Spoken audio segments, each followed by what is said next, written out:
Hey guys, welcome back to Fantasy Tipped. My name is Julian and this is the buy low and sell high video of week 15 of the fantasy hockey season. This is the video where I suggest guys that you could probably consider trading, selling high, and buying players that are underperforming right now, buying them low.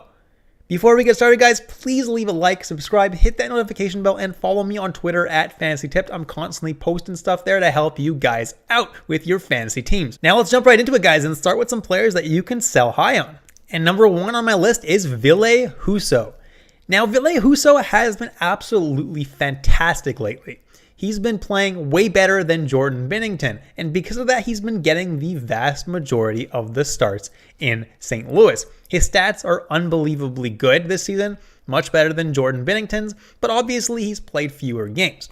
Now, Husso, if he continues to play this well, he could definitely be the starter for the rest of the season. Does that necessarily happen? Who knows?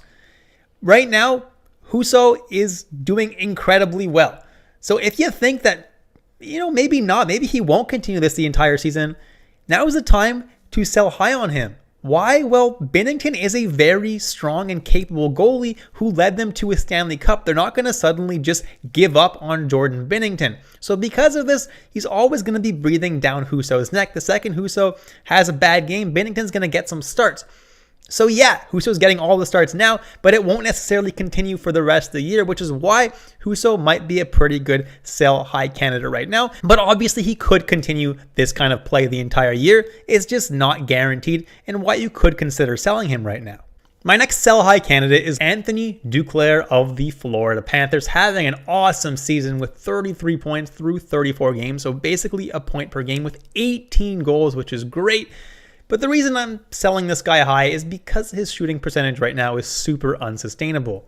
He's shooting at 24% right now. So basically a quarter of this guy's shots are ending up in the back of the net. Whereas in the past, his career average is only 13.5%. So he's shooting at almost double his career average. So that's not going to be sustainable. He also has a PDO of 109, so he's getting very lucky. And his on-ice shooting percentage is 16.2, so that's going to go down to about 10. So the thing is with Duclair, he's doing great right now, but unfortunately, he will likely regress at least a little bit. Obviously, he's still playing on a line with Jonathan Huberdeau. Therefore, he's not going to do that badly for the rest of the year. So if you want to hold on to Duclair, you absolutely can. I have Duclair on my team, and I'm probably going to end up holding on to him. It's just to say, guys, if there's someone out there that you might be able to sell him high for, absolutely do so. My next sell high candidate is Philip Forsberg of the Nashville Predators, and his shooting percentage right now is 23.5%, which is double his career average of 12.7. He's only taken 85 shots on goal, but he's scored 20 of them. So that's pretty crazy. He's not going to continue that crazy shooting pace, and therefore his goals in general are going to go down. His on-ice shooting percentage is quite high too at 13.9, which means he's getting quite lucky. So yeah, he's been awesome this year, but now is a really good time to sell this guy high. Next is Tyler Bertuzzi of the Detroit Red Wings, and he's been really great all year, and even lately he's been really good. And I thought he was going to slow down a little bit because he was taken off that top line with Larkin and Lucas Raymond, so I thought he would slow down, but no, he's been absolutely incredible, just like he has been the entire season. The thing is, his shooting percentage is quite high at 21.8%. So he's scoring like 1 out of every 4 or 5 shots, which was pretty high. His career average is quite high though at 16.1. So it's only a little bit higher than his career average, but his on-ice shooting percentage is also quite high at 13.0. So while he's been able to continue this hot pace the entire season, he will slow down a little bit. So although he's been able to continue this hot pace the entire season so far, he definitely will slow down a little bit. And that's why it's a good time to sell Tyler Bertuzzi, although obviously he's not a must sell. He's still going to do pretty good for the rest of the season. Jumping into my buy low candidates now, and number one is Dougie Hamilton of the New Jersey Devils. And right now he's injured and he's still week to week, so he won't be back for at least a couple of weeks. But maybe try to buy him from someone who's dealing with a lot of injuries, or someone who's just frustrated and needs to grab someone to make a playoff push because maybe they're out of the playoff picture and they can't afford to wait for Dougie Hamilton to come back. Maybe you can try giving them someone, just to help them make the playoffs a little bit, someone who's healthy now. That might be an option. Dougie Hamilton is definitely someone who's great to have down the stretch. My next buy low candidate is David Perron of the St. Louis Blues. Has 21 points through 29 games, which is not terrible by any means. But in his last 7 games, he has only 1 point, and that is an assist. So he's definitely super cold right now, which is why it's the perfect time to buy low on David Perron. He's on that top line with Ryan O'Reilly and Braden Shen, as well as that top power play with those two guys. And David Perron is a really good player. He's been excellent the past few seasons with St. Louis, and that's why he's someone that you absolutely have to target down the stretch. And the Blues have the best playoff schedule out of any team in the NHL, so Perron is definitely someone you want to be targeting right now and for the rest of the season. The next guy to target is Blake Wheeler of the Winnipeg Jets. And so far this season, he's spent a lot of time on the sideline, but he has 19 points through 24 games, which is not too bad. He's 5.3 goals below expected, though, because he's only scored 2 goals this season. So he's shooting at 3.2% right now, which is crazy low, whereas career average is a pretty average number, but it's 10.6%. So he's going to score more goals down the stretch. He's playing on the top line with Mark Scheifele and playing PP2, so he's definitely got a lot of opportunities to put up some points and put up some goals in the future. His assist total might go down a little bit, but he'll get more goals, which is why Blake Wheeler is a good player to target. My next buy low player is Victor Arvidsson of the Los Angeles Kings, and I've really enjoyed having Arvidsson in my Cats League this season because of his shot volume. He's constantly shooting the puck a lot, and therefore is single-handedly really helping me with my shots category in my Cats League. Now, Victor Arvidsson has had a pretty good season with 25 points through 36 games on a pretty hot second line right now with Trevor Moore and Philip Danault. But right now, he's 3.9 goals below expected. He's shooting at 8.1%, and his career average is 11.4. So he's definitely someone that could definitely pot in a lot more goals going forward. Considering how much he shoots, he's definitely going to score some more goals. So far, he's been a little bit unlucky, but that definitely will change. Victor Arvidsson also gets a spot on that top LA Kings power play, and therefore is definitely someone you should look to add or trade for right now.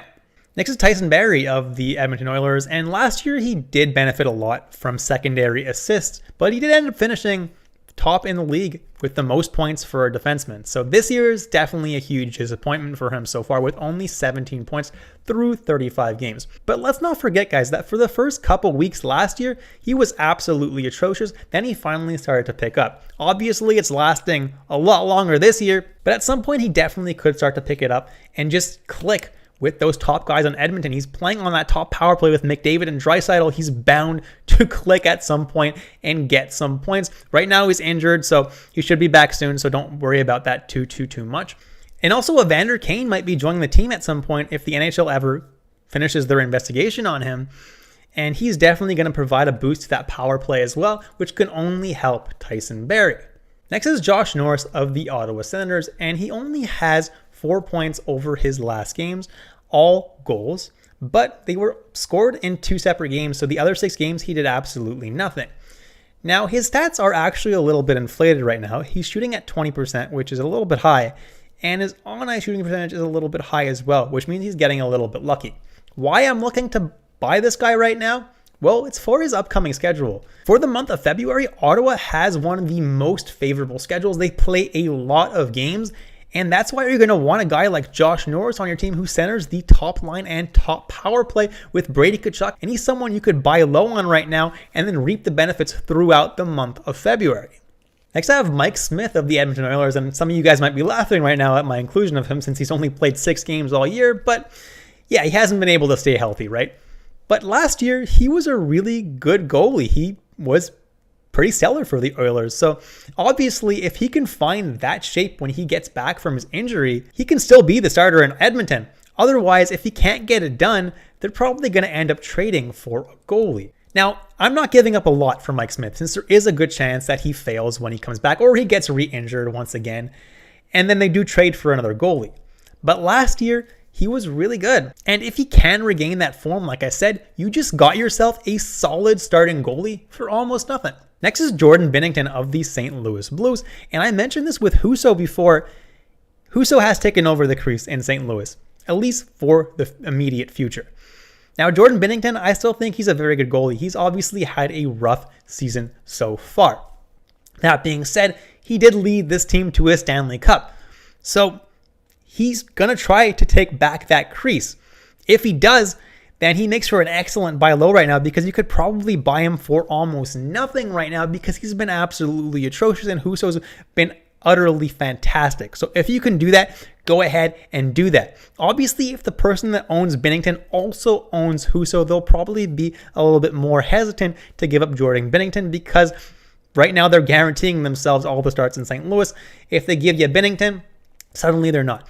I'm going after Binnington where the team who has Binnington does not have Husso, and it's like, oh my God, I just lost a starting goalie. What do I do? What do I do? What do I do? And they're panicking and trade him for almost nothing. That's what I'm going after.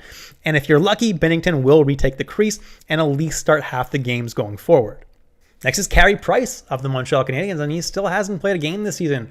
And people are getting really frustrated with him. Really frustrated. And they don't want to hold him anymore. At this point, they're like, maybe he's not going to play this season.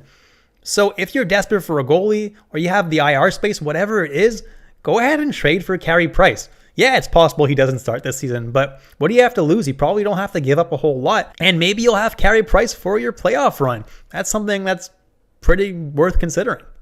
And last but not least is another Montreal Canadian, Jeff Petrie. And he's had an atrocious year so far. Has only 5 points through 34 games. His shooting percentage right now is 2.1%. His career average is almost 3 times that, so he should at least have 3 goals right now. I mean, it's not fantastic, but he definitely should have a lot more assists as well. Now, the reason I'm even taking a look at Jeff Petrie is because over his last 6 games, he has 3 points and 25 hits. And he's a plus-minus of 0, which is good, for the Habs at least. And because of this, he's managed to provide himself a safe floor each and every game with the hits he's been dishing out. And so he's kind of on the right path to getting back on track. If he can put up a point every couple games and continue to give himself a safe floor with those hits, that's someone that I don't mind adding to your team. And therefore, you could trade for him right now. I'm not giving up too much for Petrie because he has been really bad this year, but he's someone that could be a decent 4th defenseman on your team. And that's it, guys. Thank you so much for watching all the way through. Please leave a like, subscribe, hit that notification bell. Hope you guys enjoyed the content today, and I'll catch you in the next episode of Fantasy Tipped.